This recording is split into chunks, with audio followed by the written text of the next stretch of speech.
Hey everybody, Ragnarok back with Game 3 of the World Open under 1800 section.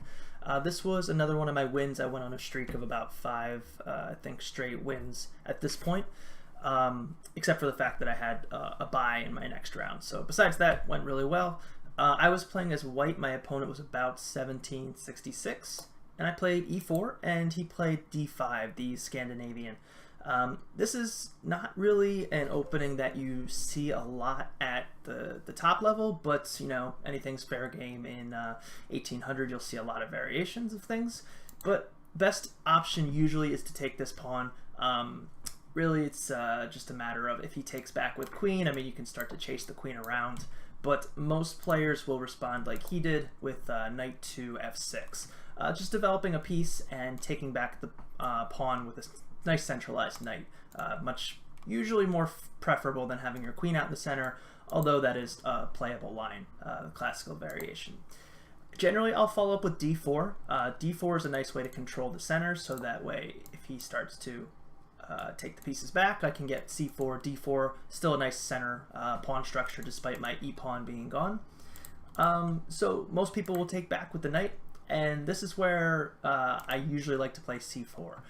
And kind of forces the knight, you know, he went 1, 2, 3, usually where he wants to go.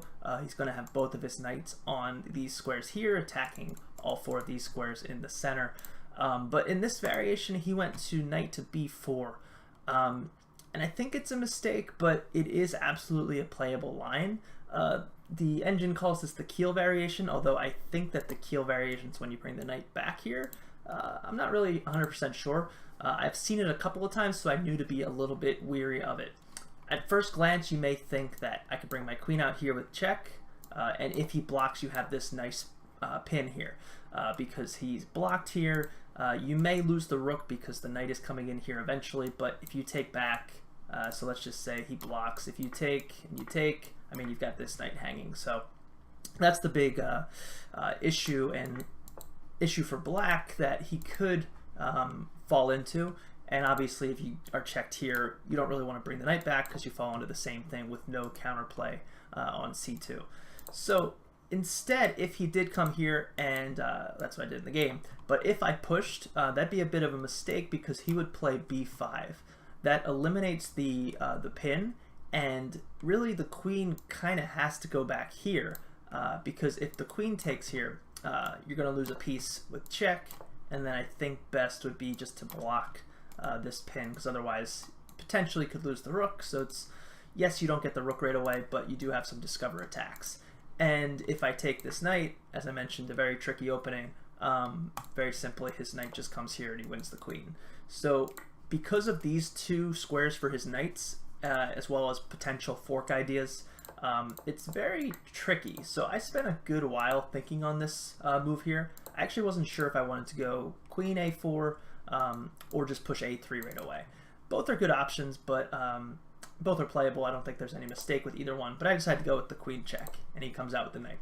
Again, I can't push d4, d5, so I just played a3, trying to get his knight to go away, because if he did come here, now I think it's okay if I do this, because if he goes there, I could even just take back with this, and he's losing a piece in some way.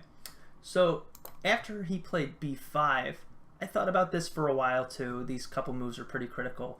I believe I came back to d1, but another option I was thinking was this. I can't take with queen. Again, the same major issue. It's the same thing, except this pawn is not pushed.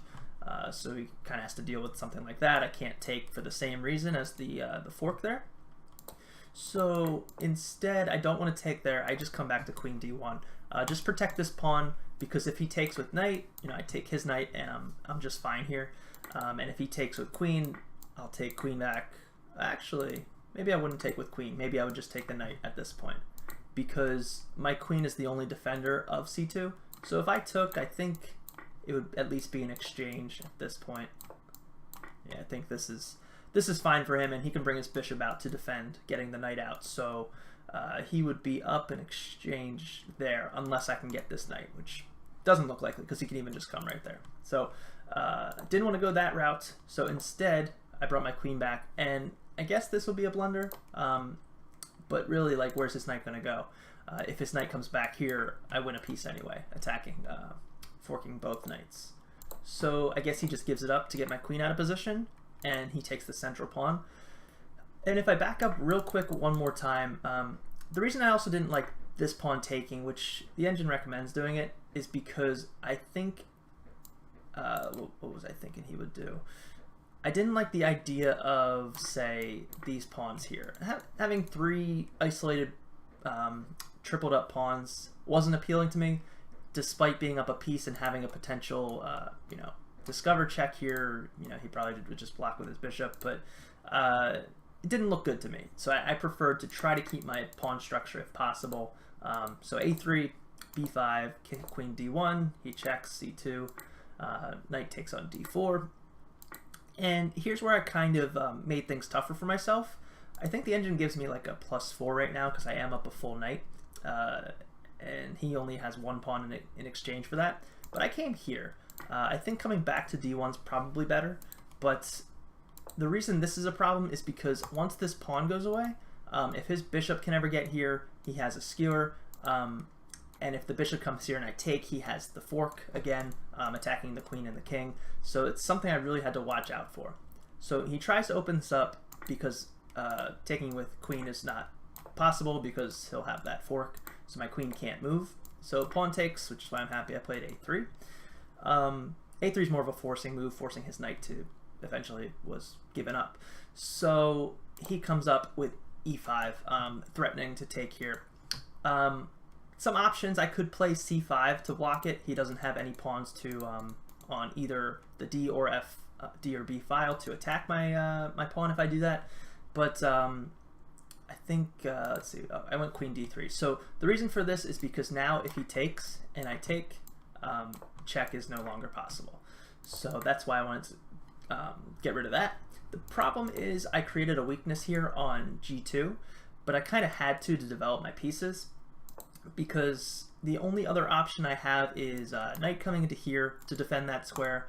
I can't move my king because he has discover check ideas. And if I brought my knight over to a3, I feel like this would have been a really good move. And I wanted to avoid that. So because the threat here is if I move, let's say he attacks, you know, he's attacking my rook, he's attacking my queen. And if I take back, I lose my rook here. And if I take here, I lose the queen, and I didn't think that was a good move. So instead I bring my bishop out, which is not the best move, but it does help prevent e5, e4, and I can bring my knight out now despite it being doubled up. I'm already up a piece, so I'm really just trying to trade at this point. So he brings his rook over, double attacking here, so now it is possible for him to take and my queen can't take back. So I just push the pawn. I think that's the only move at this point. Other option could be bringing the rook up, but that looks scary to me. So I played c5 to block the bishop. It also keeps the bishop back, so he can only develop to this square. And then he attacks this square here. So I decide to develop my knight, give up the pawn, so I'll be up 2 pawns, or he'll have 2 pawns for my knight. He does exchange. I don't know if he really had to. This knight's pretty strong here, but I guess I'm threatening to take it anyway. So he takes, I take back with pawn. Bishop takes pawn, attacking my rook. So he's also threatening if I were to do something like move my bishop here or something, he is threatening checkmate on d1. So a very tricky player. Despite me being up almost the entire game, it was not an easy way to find all these moves, but when he takes the bishop, this is something I planned out when I moved my knight here. I do have check, and if he takes with the rook, which he has to, I take the bishop. Now there's no more mate ideas. I can kind of safely castle because there's no weakness. There's no immediate way for him to threaten my the open G file. So I could castle if I'd like to maybe get my rook on the E or D file, and really I just want to develop at this point. But when he takes this pawn, I decide to take back on the A pawn. So I still haven't developed my pieces, but my threat here is to skewer the queen and king. So that is a threat, and he pushes the pawn. I attack his rook, as well as threaten to come to check here. I think maybe there might have been a better move, maybe like something like this to just double attack this pawn. this pawn is pretty much a goner, I think. I don't think there's anything else he can really do there. And then if I take with the rook and then check, I mean, it's just not good for him. But nevertheless, I went over here. I think I moved pretty quick on that move. And he came in here. So some threats of possible checkmates. I mean, it's really, I don't have an escape square, so if my king comes up here, he's kind of out in the open. But I think I've got enough defense of these squares. But the primary threat here really is if I do nothing, check, move up, and he gets my rook. So not quite checkmate, but I do have to be careful. So I move up here because if he takes, I take, and I'm up a clear piece. I've got 2 pawns against his 1 over here. This pawn is going to drop eventually, and he's not developed or castled. So that's what my plan was. Instead, he came up with check. I move, he takes the rook, and I take the queen. So essentially 2 rooks for a queen. Same idea. It's really worth not worth him trading, but at the same time he has an attack on these pieces, so maybe he'll get something. But having 1 active rook and 3 non-active pieces really is not the best for him. So there were some other ideas I could have done here. I think check here is a better continuation because he can't really block here because then I'll win this rook with check. So if he comes up with here, I'll come here, attack his rook, as well as some check ideas, because if he moves away, I think best would probably be maybe just exchanging, or maybe just taking, yeah, maybe just taking here, check, and I'll win the piece back in a pawn, and I'm already up a clear knight, and this is pretty great for white. I think if he goes here though, that might be a little bit of an annoyance. So maybe not exactly like that, but I could even just trade first. I don't know, something like that. I have to be careful, I can't really take this pawn, so maybe I'd come here first and then just develop, and I think this is fine. So instead what I did was I moved my queen here to check.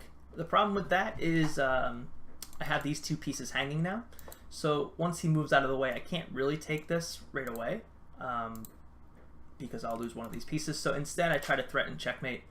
The idea is to come here and then checkmate here, or even to push this pawn, check, take, and then checkmate on b7 to show you what that would look like if he did this. It doesn't really have any good moves. Check, check, and checkmate. So at this point he plays this here because the threat here before, if he took here, I mean, I could have even just done that too. So a couple different threats. So he blocks this, so my queen can't come there. I take the pawn. He takes the knight. I don't know. Maybe that was a blunder at that point. Yeah. Oh, well, I mean, I was attacking his rook. I'm trying to think. Maybe that was the only way out for him, because his rook has no squares. I guess I didn't realize I trapped his rook like that. Oh, cool. So that's why I got the rook there. And then he just starts moving so he can develop, and because there was nowhere for his bishop to develop. And then I just come in, push. He makes it a little bit interesting here. The threat here was if I took here, check, I would still win this game, but you know, I'd give pieces back and it's slightly more difficult, but still no major issue there. So I just moved to king f1 to get out of the way of that. So I can safely proceed. Bishop is pinned now to the queen. Check. And then I just start pushing. At this point, there's really not too much analysis. So like, he can't come up here. He can't come here because I'll queen. So he has to block the pawn. Continue. Actually, I don't push here because if I push the pawn, king comes over, I think. Slightly more difficult. I might have to exchange something. So I come in with my queen first to take away the d7 square. And now I just start pushing. His threat now is potentially come here. He's 2 moves away from checkmate, but I don't think he can really get to it. So I just push here, and the game ends because wherever he goes, doesn't matter. I'll queen, and then I will queen again. Moves mate into. That's not mate. Maybe it's a little bit more. Oh no, that's mate. Cool. So yeah, that was game 3. A very tricky game. So even if you have an advantage, it's always good to play carefully and control it. and once you do get that advantage, to continue to trade pieces, and you'll be better off. So hopefully you guys enjoyed this game. I will be uploading game 4, I guess, tomorrow. See you guys then.